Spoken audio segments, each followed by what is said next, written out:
and welcome to Stories for Wonderful Children. I'm Dan Wendelin, your host and storyteller. Years ago, I began recording the bedtime stories I told my children every night. Now, I'd like to share those stories with you. I hope you enjoy my Stories for Wonderful Children.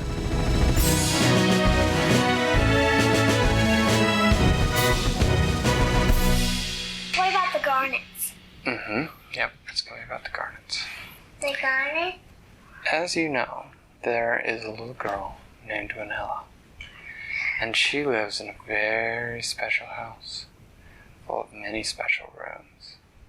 But the most special room of all is Winella's room, because everything in Winella's room is pink and blue, except for one thing. And what is that one thing, Rebecca? The ceiling fan. Yes. And what color is the ceiling fan type? Purple. Usually the ceiling fan is purple. But on this particular day, something special had happened. Her daddy had installed a switch on the wall. It was a little dial, like we used to turn the lights up and down in our living room. And when she turned the dial, it changed the color of her ceiling fan. And on this particular day, she had twisted the dial to white. And so the ceiling fan was white. It also had settings for pink and blue and brown and sort of a shiny silver color and a gold color and even a rather sort of pale green color. But she had left it set to white. She had gone to bed after setting it to white, and during the night she had woken up, and she had lain there for a moment wondering what it was that had woken her up before she remembered there was something strange in her room. There was a noise, and the noise sounded like this.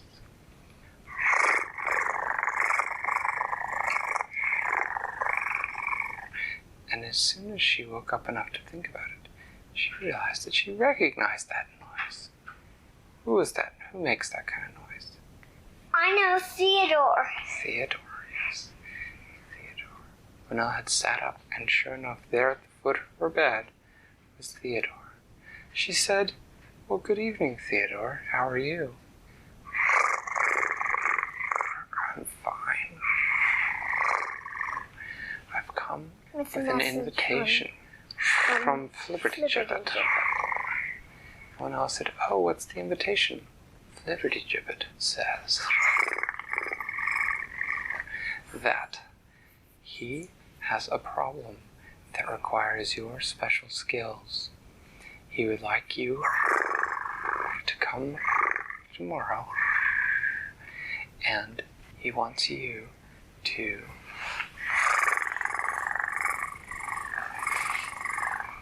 bring your bead string.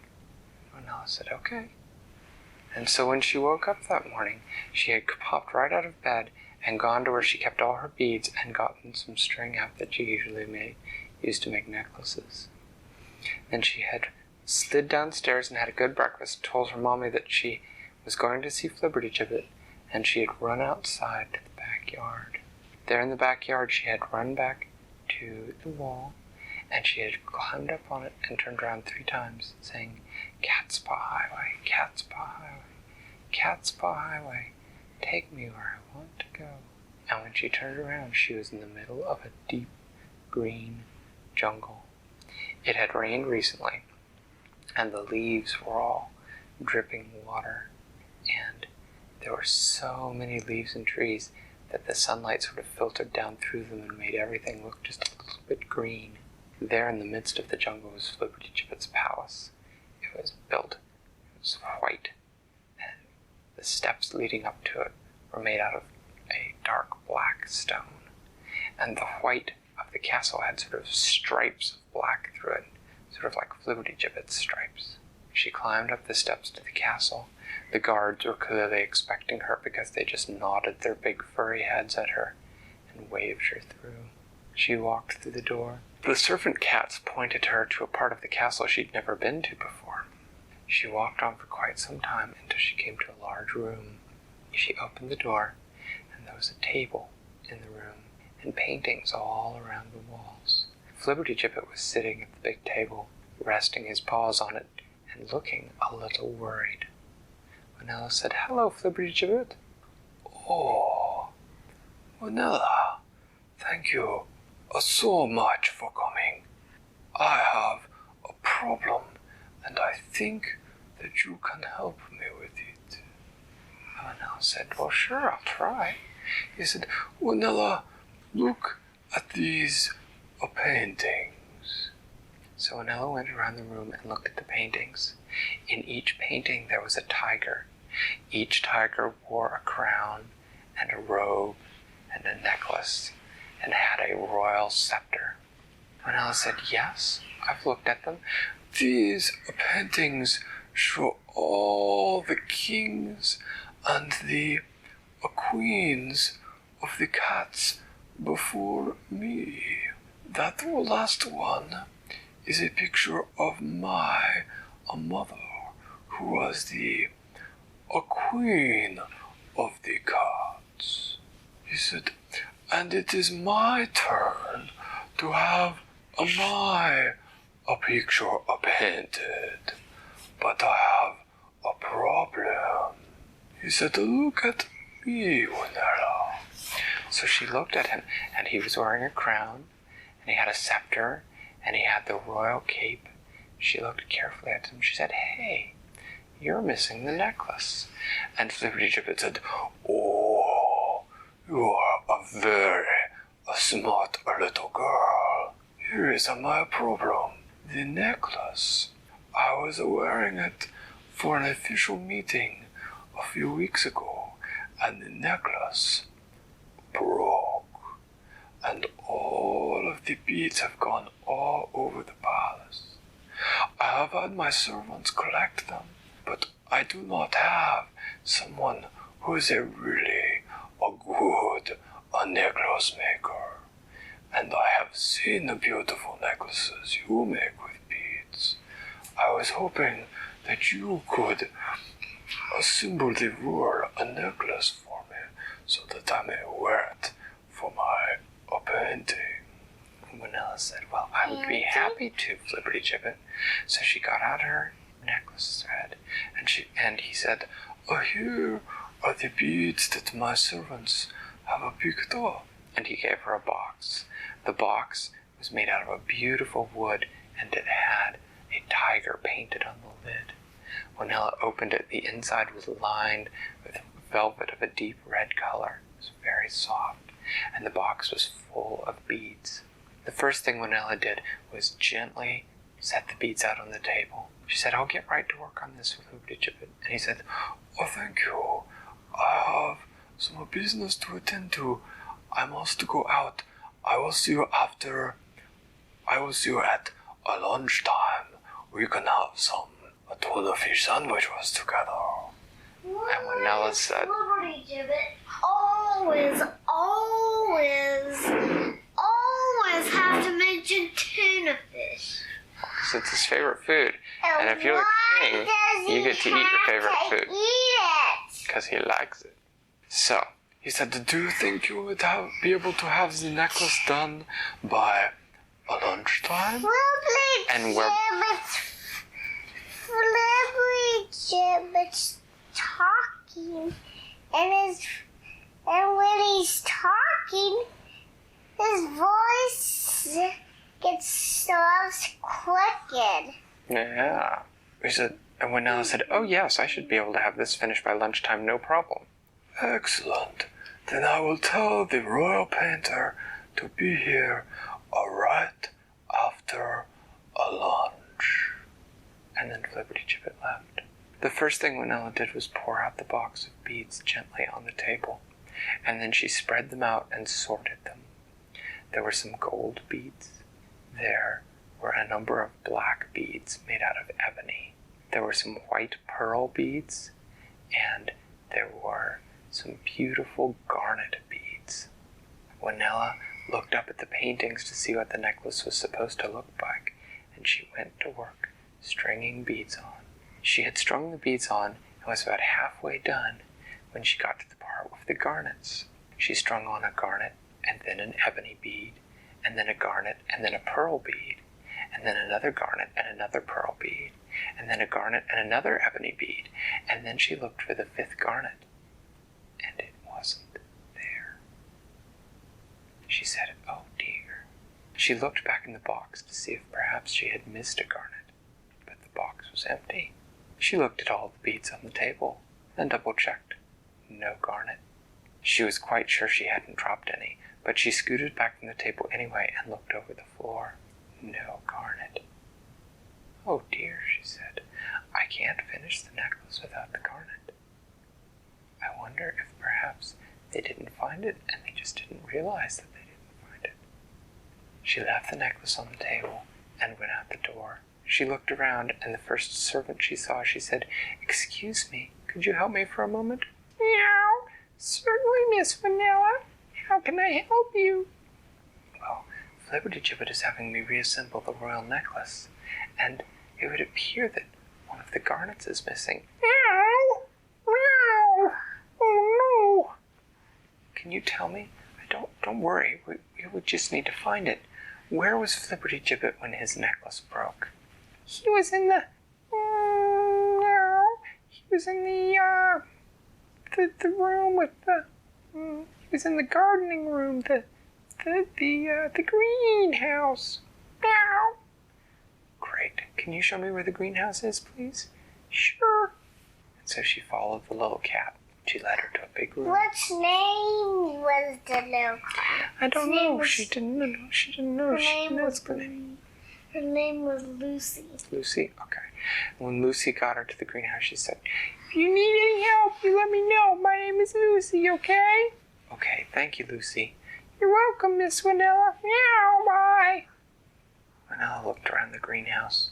The first thing she did was look at the floor, but the floor had been kept very clean and she didn't see anything. She thought, now if I were a garnet, where would I be? She looked around between all the plants. She didn't see anything. She figured the cats must have looked very well. So she sat down and pondered for a moment. While she was pondering, she started to notice that there was a beautiful bird song in the greenhouse. She looked up and she could see that there was a bird that had built its nest up at the very top of the greenhouse. And the bird was sitting in its nest singing.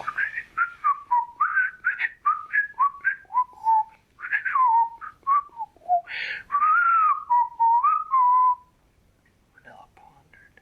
Where could that garnet be? She looked at the bird for a moment. She thought, I wonder if that bird... That bird is a blue jay. Blue jays really like shiny things. She stuck her head out the door of the greenhouse and said, "Lucy! Lucy!"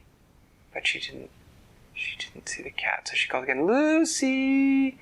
Meow!" A moment later, Lucy came padding around the corner. "Yes, Miss Winella, how can I help you?" "I was wondering, could you get me a ladder? I need to take a look in that jay nest in the greenhouse." "Meow. Well, Flibbertygibit said we're not to bother that bird." "Well, yes, I know. But I think I need to just check the nest. I won't hurt the bird." "Meow. Well, you're Flibbertygibit's friend. I guess it must be okay. But if he asks, I only did this because you told me to." "That'll be fine, Lucy." Winella waited for a moment, and the cat reappeared carrying a stepladder. She gave it to Winella, and Winella set the ladder up and climbed slowly up. The blue jay watched her carefully out of one eye. And when she got to the top rung of the ladder, it spread its wings and sort of soared a few feet away where she couldn't reach it from the top of the ladder, but where it could keep a close eye on her. Winella climbed up and peeked into the nest. There were a number of things in the nest. There was a safety pin. There was the top to a milk container. There was someone's wristwatch, and Winella wondered how the bird could have managed to get a watch all the way up there. There was a little bit of someone's shoelace, and there at the bottom, Winella caught just the faintest little flash of sort of a red-brown color. Very carefully, she poked her finger into the nest, moved the things aside, and there at the bottom of the nest was the last garnet bead. Quickly, she picked it out of the nest and climbed down the ladder. She dashed out of the greenhouse, looking at her watch. It was almost lunchtime. Flibbertygibit would be back, and the painter would be back with him. She said, "Lucy, how do I get back to the room I was in? Lucy!" But Lucy was not around. Winella thought for a moment. "I think it was this way." She started to walk that direction. And things started to look more familiar. So she sort of ran, and then after a moment, things weren't looking familiar anymore. So she turned around and went back to the last place they'd looked familiar and realized that she had missed a turn. So she made that turn and she ran along, and then she saw a familiar door up ahead. She ducked in.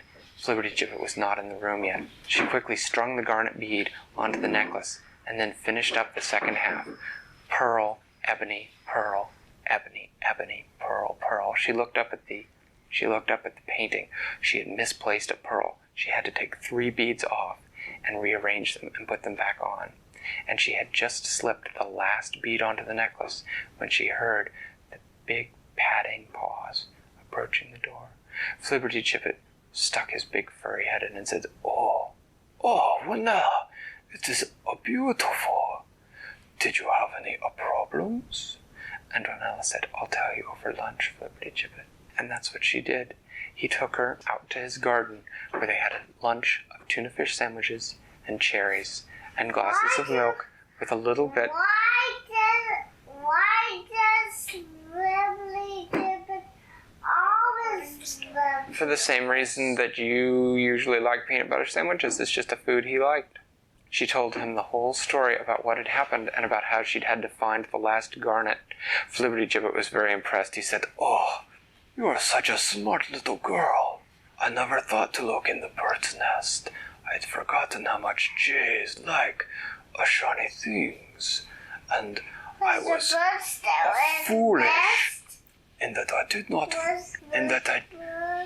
The bird went back to its nest after Winella got the bead out, yes. "I was foolish that I did not realize that there was a bead missing."